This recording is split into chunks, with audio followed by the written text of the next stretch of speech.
ఏ దాశరథి శతక పద్యం కాళహస్తి శతక పద్యం ఎప్పుడు చదివినా ఏదో గొప్ప ఉత్తేజంగా ఉంటుంది ఇక్కడ. అటువంటి పద్యాలు పిల్లలకి నేర్పాలి, ఆ రకంగా వాళ్ళని బయటపడాలి. ఎందుకంటే ఈ కాలం ఎలా ఉంది పరిస్థితి, ఒకరిని నమ్మి ఊరుకొని ఉండేటి రోజులు కానే కావు తల్లి, ఒకరిని నమ్మి ఊరుకొని ఉండేటి రోజులు కానే కావు. వేయికొకరు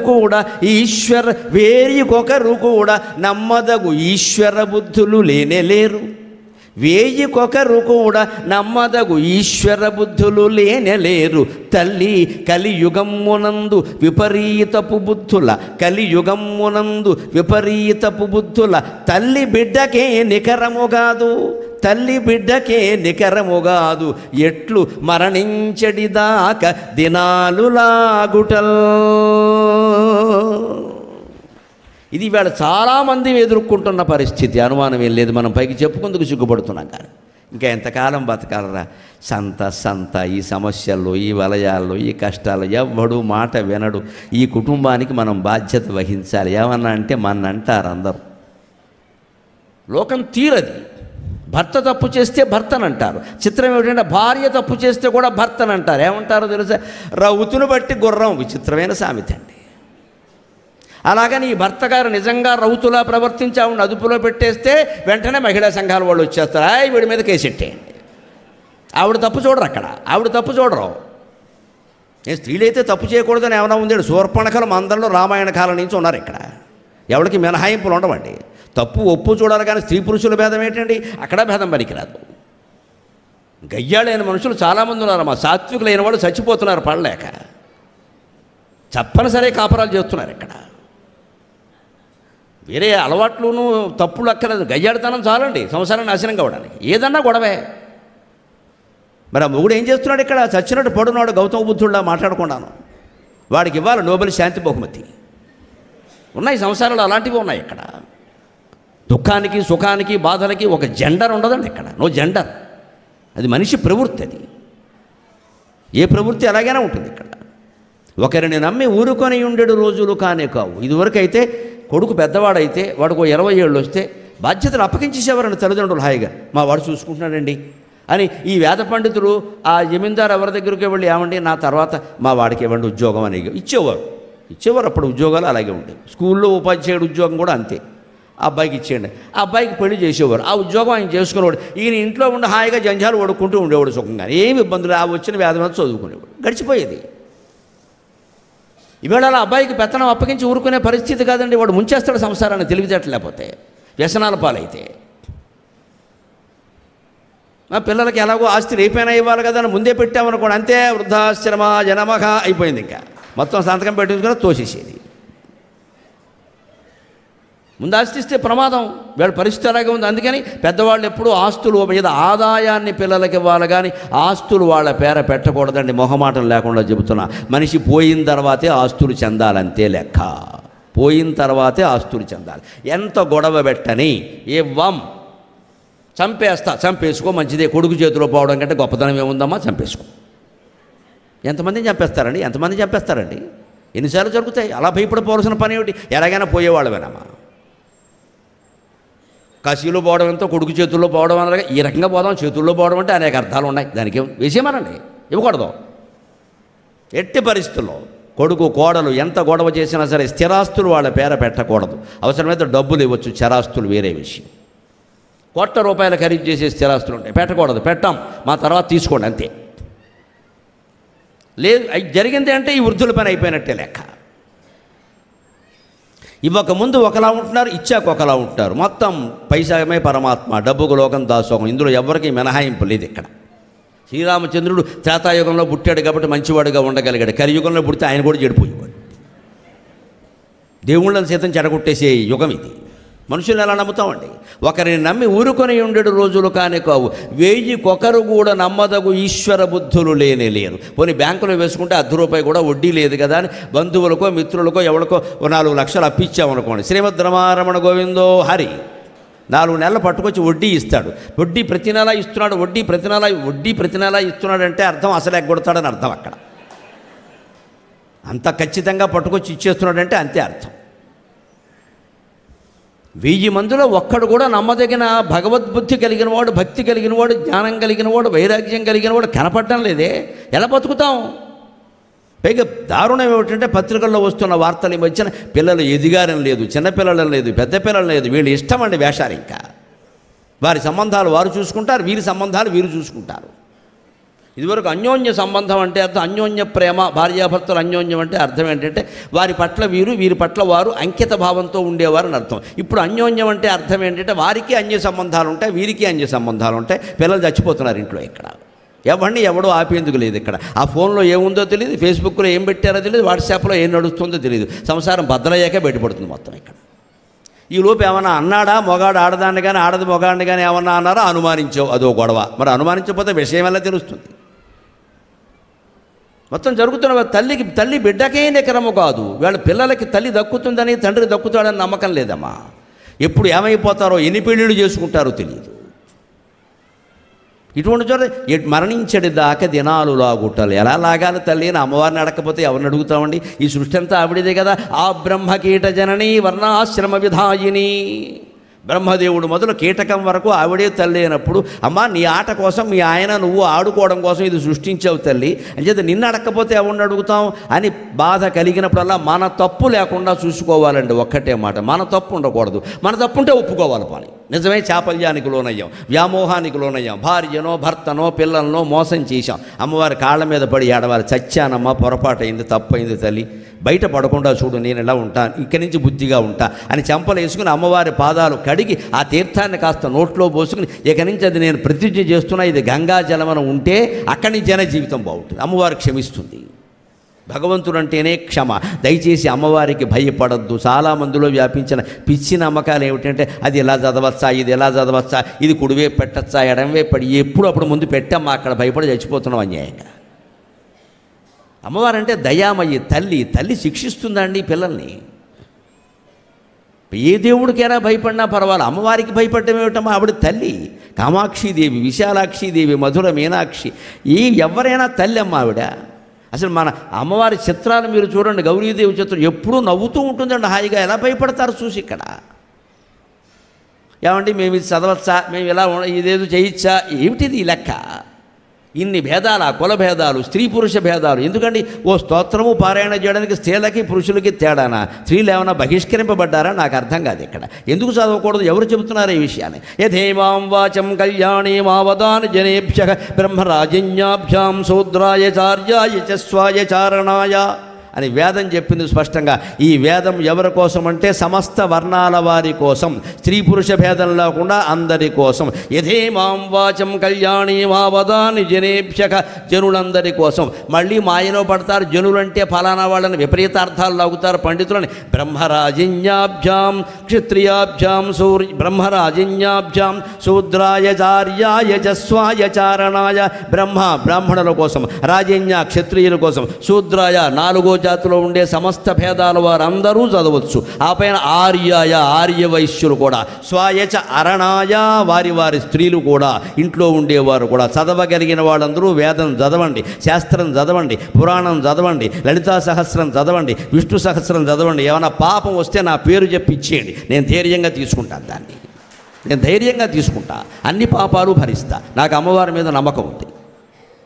దయచేసి భయపడకండి. చదివితే తప్ప విషయం తెలియదండి. ఎప్పుడు కూడా స్వయంగానే చదవాలి. ఎవరో చదువుతారు సుందరకాండ, మనకింత తీర్థం ఇస్తారు, మనకంత బద్ధకంగా ఉన్నాం. ఇక్కడ మన ఇంట్లో ఏదో కావాలా, వారెవరో చదువుతారా, సాయంత్రం వచ్చి తీర్థం పుచ్చుకుంటా. వీడు ఫస్ట్ సినిమాకి వెళ్ళిపోతాడు. ఇక్కడ ఆయన మాత్రం ఎందుకు శ్రద్ధగా చదువుతాడండి? ఆయన డ్రామా ఆయన ఆడేస్తాడు. మళ్ళీ వాళ్ళని అనుకోవడం. ఇక్కడ వాళ్ళు శ్రద్ధగా చదవట్లా, నువ్వు చదివే అవకాశం ఇచ్చావు. అక్కడ నువ్వు కూర్చుని చదువు, ఆయన చదువుతుంటే నువ్వు వినాలి. నీకు చదవడం చేత కదా, ఆయన చదవడానికి పెట్టి వినాలి కదా. పోయి వినరండి, బోర్డు పనులు ఉంటాయి, బిజినెస్. మరి ఆయన పని లేనివాడు ఇక్కడ బ్రాహ్మడు ఒక్కడే. ఆయన పనులు ఆయన కొనే మధ్యలో ఫోన్ మాట్లాడుకుంటూ ఉంటే వచ్చినప్పుడు చదువుతాడు. ఆయన వచ్చినప్పుడు చదువుతాడు, నువ్వు రాగానే తీర్థం ఎత్తాడు. ఈ నమ్మకాలు ఉంటే పని ఎందుకు చేయట్లేదంటే చిత్తశుద్ధి లేదు. నన్ను ఎవరు దయచేసి మరోలా అనుకోవద్దు. నాకు నిజం మాట్లాడడం వల్ల వారు చిత్తశుద్ధితో ఉండాలి, వీరికి చిత్తశుద్ధి. నిజమే నీకు ఉచ్చారణ చేత కాదు, నువ్వు చదవలేవు, సరే మంచి కూర్చో, ఆయన చదువుతుంటే విను, అర్థం చెప్పమను. అర్థం చెప్పకుండా చదవడం ఏంటండి? ప్రతి శ్లోకానికి తాత్పర్యాలు ఉన్నాయి, చెప్పాలి. 10 రోజులు కాకపోతే 30 రోజులు పడుతుంది పట్టని. ఎందుకు అయిపోవాలి 10 రోజుల్లో, 9 రోజుల్లో అవ్వాలి? ఏమిటండి అయ్యేది ఇక్కడ? అవ్వకపోతే నష్టం ఏమిటి? ఏదైనా కాఫీయా టీయా 10 నిమిషాల్లో అవ్వడానికి? సుందరకాండ ఎన్ని రోజులైతే అన్ని రోజులు అవుతుంది. ప్రతి శ్లోకానికి అర్థం తెలుసుకోవలసిందే. యజమాని భార్య ఇద్దరు కూర్చుని అక్కడ వినాల్సిందే, అప్పుడే అది ఫలిస్తుంది. విన్నంతలో ఏది ఫలించదండి, దాన్ని అవగాహన చేసుకోవాలి ఖచ్చితంగా. నీ పని అవ్వడానికి సుందరకాండ అంటున్నారు కదా, పని అవ్వడానికి సూత్రాలు సుందరకాండలో ఉంటాయి. మతిర్దృష్టిర్ధృతిర్దాక్ష్యం ఏతాని యస్య చత్వారి వానరేంద్ర యథాతవా మతిర్దృష్టిర్ధృతిర్దాక్ష్యం ధృతిర్దృష్టిర్మతిర్దాక్ష్యం సకర్మసు నసీదతి. అన్ని పనులు అవ్వాలంటే సూత్రం సుందరకాండలో ఉంది. ఈ 4 గుణాలు ఎవరిలో ఉంటాయో వానరేంద్ర వారికి ఏ పని కాకపోవడం అనేది ఉండదయ్యా. ఏమిటా 4? మతిహి ధృతికి ముందు ధైర్యం ఉండాలి, దృష్టికి ముందు చూపు ఉండాలి, మతికి మేధాశక్తి తెలివితేటలు ఉండాలి, దాక్ష్యం శారీరక మానసిక సమర్థత ఉండాలి. ఈ 4 ఉంటే అన్ని పనులు అవుతాయని సుందరకాండలో చెప్పాడు. సుందరకాండ చదివితే పనులు అవుతాయని ఎందుకన్నారంటే అవి చదివితే ఈ 4 మనం కలిగి ఉంటామని. అది వాళ్ళ ఉద్దేశం. మనం ఏమనుకుంటున్నాం? శ్లోకం చదివితే పనులు అయిపోతాయి, శ్లోకం చదివితే పనులు అయిపోతాయి. అవుతాయి, చదివిన వాడికి అవుతాయి, మనకు అవ్వవు. ఈ నమ్మకాల నుంచి బయటపడి చిత్తశుద్ధితో ఆలోచిస్తే ఆచరణాత్మక దృక్పథం అవలంబిస్తే ఒక్క విరాట పర్వం సుందరకాండ లాంటివి చాలండి చదువుకుంటే. మనం వినాలి, వాటిని ఆచరించాలి, కానీ ఉట్నే చదివేసి అయిపోతాయంటే మళ్ళీ దీనికి ఒకటికి అర్హత లేదు, మగాళ్ళకు ఉంది, ఆడాళ్ళకి లేదు. ఎన్ని రకాల నిబంధనలతో కొళ్ళబెట్టేస్తున్నారో వ్యవస్థని. నన్ను మన్నింతులుగాక, నాకు చాలా బాధగా ఉంటాయి ఇలాంటివి. ఎందుకు జనమంతా బాగుపడడం మనకి ఇష్టం లేదా? రామానుజస్వామి ఎందుకంటే శ్రీరంగం గోపురం ఎక్కి అరిచాడు? జనమంతా బాగుండాలనే కదా. ఈ మంత్రజపం వల్ల ఇంత ఫలం ఉంటుంది అంటే అంతా చేసుకోండి అన్నాడు ఆయన. నాకు పాపం వచ్చినా మంచిదే అన్నాడు. ఆ సంస్కరణవాదం ఇవాళ చాలా అవసరమండి. అన్ని కులాల వాళ్ళు, అన్ని ప్రాంతాల వాళ్ళు, స్త్రీ పురుష భేదం లేకుండా హిందూ మత గ్రంథాలు అన్నీ చదవండి. తక్షణం 24 గంటల్లో మీ జీవితాల్లో గొప్ప మార్పు వస్తుంది. అమ్మవారి సాక్షిగా చెబుతున్నా, దయచేసి నమ్మండి ఈ మాట. మహర్షి దయానంద సరస్వతి ఒకప్పుడు వేదంలో ఉండే ఈ విషయాలన్నీ బయటికి లాగి చెప్పాడు ఆయన. ఆర్య సమాజ స్థాపకుడు. ఎవరికి అనర్హత సమస్య లేదండి. ఏదైనా ఆరోగ్యాలు తేడాలు అటువంటి ఉంటే ఎవరికి వారికి తెలుసు కదా. శుభ్రత అశుభ్రత ఎవరికి వారికి తెలియదమ్మా. మనం చెప్పేది ఏమిటి? ఇక్కడ వారే చూసుకుంటారు దాన్ని. ఇంత మాయలో పడిపోతున్న సమాజంలో సైబర్ నేరాలు సహా అన్నీ జరుగుతున్న చోట భగవత్ ప్రార్థన కూడా చేసుకునే అవకాశానికి మనకి శంకలు ఉంటే ఇంకెలా బాగుపడతామండి? మామూలు తలనొప్పి ఈవేళ. కలుపులతో సలుపులతో కలగా పులగమ్ము తల్లి. జీవితం ఎలా అయిపోయిందంటే అమ్మ, కలుపులతో సలుపులతో కలగా పులగమ్ము తల్లి. కలయనకమ్మ తల తిరిగిపోవుచున్నది మలుపులు చాలించి నన్ను మనుసుము తల్లి అని ప్రార్థన చేయాలి. మీ పూజా మందిరంలో చేయండి, గుళ్ళోకి కూడా రావక్కల్లా. రాగలిగితే గుళ్ళోకి రండి, అంతే. పెద్ద విషయం గుడ బడ మడ తల్లి ఓడ ఇది సమస్య కాదండి. మనస్సు ఎక్కడుందనేది సమస్య. మీరు చిత్తశుద్ధితో చేయగలిగితే మీ పూజా మందిరం చాలు, బయటికి రావక్కర్లేదు. మీరు మీ జీవితం అంతా దేని మీద ఆధారపడి ఉంటే దయచేసి మీ ఇంటికి మీరు 2 కోట్లు ఖర్చు పెట్టుంచవచ్చు. పూజా మందిరానికి ఎంత పెట్టారో ఆలోచించండి. దాన్ని మూల గది చేయకండి దయచేసి. ఓ చిన్న స్టోర్ రూములా చిన్నది చేసి 4 విగ్రహాలు పెట్టేసి అవి కూడా తుడిచేందుకు ఓపిక లేక పని మనిషి తుడిపించేసి ఈ పనులు చేయిద్దండి. మనం పడుకుందుకేమో 7x7 మంచం కావాలా? దానికి మళ్ళీ 16x16 గది కావాలా? శ్రీమన్నారాయణమూర్తి లక్ష్మీదేవి శయనించడానికేమో 3 అంగుళాల చోట. మన కర్మ కాలిపోయి ఈశాన్యంలో పెట్టావు. ఈశాన్యంలో పెట్టావు ముఖ్యం కాదు, ఎంత పెట్టావు ఇక్కడ. నువ్వేనా కూర్చుంటావా? పక్కన మీ ఆవిడ కూర్చుందుకు చోటు ఉందా? 4 పుస్తకాలు ఉన్నాయా అక్కడ? చదువుకుందుకుందా? ఏం లేదా? గంట తిప్పి పరిపోవడమే. అది కూడా స్నానం చేసిన తువ్వాలతో వస్తాడు సంత. మళ్ళీ బట్ట కట్టుకునే ఓపిక కూడా లేదు ఇక్కడ. ఏదో తడి పొడిగా ఉండే తువ్వాలతో పూజామందిరంలోకి వచ్చేసి ఇలా తిప్పేయడం. ఎక్కడ ఊడిపోతుందో తెలియదు ఈ సంత. ఇది తిప్పేసి వెళ్ళిపోవడం. ఎందుకంటే అవతల కారు సిద్ధంగా ఉంది, వెళ్ళిపోవాలి బయటికి. బిజినెస్ అయిపోతాయి. యమధర్మరాజు తలుచుకునేవాడికే మన బిజినెస్. వాడు మనకంటే బిజినెస్ చాలా బిజీ. వాడు ఒక్క దెబ్బ వేస్తాడు, మళ్ళీ లేవడు ఇక్కడ. ఆ కారులోంచి మళ్ళీ ఇంటికి రాడు. ఇంకా వెళ్ళేటప్పుడు బాగానే ఉన్నారు. పోయేవాడు ఎవడన్నా వెళ్ళేటప్పుడు బాగానే ఉంటాడమ్మా, లేకపోతే వచ్చాక ఉండేవాడిగా. పూజ చేయమండి అసలు. మనం దానికి సమయం ఉండదు అన్నారు. మగాళ్ళకి అసలే ఉండదండి. ఇంకా వీళ్ళ ప్రాణాలు ఎందుకు ఉన్నాయంటే నన్ను మన్నించులు ఒక ఆడాలు చేయబట్టి కనీసం ఇక్కడ వెనకాల మహిళలు నానాయాతన పడి ఏదో ఒకటి చేసి మా ఆయన్ని కాపాడు బిడ్డలను కాపాడనప్పుడు దేవుడు కరుగుతున్నాడు అక్కడ, ఏదో ఆ ఇల్లాలి ఎడుతుంది పాపం, వాడికి ఏదైనా జరిగితే దీనికే కదా బాధ అని ఆవిడ కాపాడుకుంటుంది. కదా లేదా ఉంటాయండి మన వాళ్ళకి రాజకీయాలు ఎక్కువ, వ్యాపారాలు ఎక్కువ, 100 పనులు ఉంటాయండి. దేవుడు పూజ తప్ప అన్ని పనులు ఉంటాయి. అసలు ముందు కింద కూర్చున్న ఓపిక ఎక్కడా, కాళ్ళు వంగవయ్య, అందరికీ సయాటిక, అందరికీ మోకాళ్ళు నొప్పులు. పూజా మందిరం విశాలంగా ఉండాలి, అక్కడ కూర్చోవాలి, పారాయణ చెయ్యాలి, స్తోత్రం చెయ్యాలి. కనీసం 1 గంట సేపు దైవ మందిరానికి మనం కేటాయించాలి. నువ్వు ఏం చదువుతావో నాకు అనవసరం, కేటాయించు. నేను కేటాయించి చెబుతాను. నేను పొద్దున్న 1:30 కేటాయిస్తాను, తర్వాత 12ంటికి జపం, 3:30కి జపం, 6:30 నుంచి 7:30 జపం, మళ్ళీ ఇంటి దగ్గర ఉంటే 9:15 నుంచి 9:45 జపం. అప్పుడు 1 గ్లాసు పాలిస్తారు నా ప్రాణానికి, తాగి పడుకుంటాను, అంతే లెక్క. 4 గంటల పైన జపంలో గడకబట్టి ఈవేళ ఈ జీవుడు ఇన్ని వేల మంది ముందు ధైర్యంగా హాయిగా చిత్తశుద్ధిగా మాట్లాడగలుగుతున్నాడు.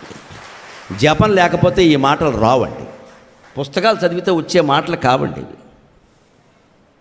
లోపల ఆత్మానందంలో జపంలో మహామౌనం, పైగా నేను చేసే జపం నామస్మరణ కూడా కాదు, మహామౌనం. నామం కూడా అతీతంగా ఉండే మౌనంలోకి వెళ్ళిపోవాలి. మనస్సు ఏమీ ఆలోచించద్దు అసలు.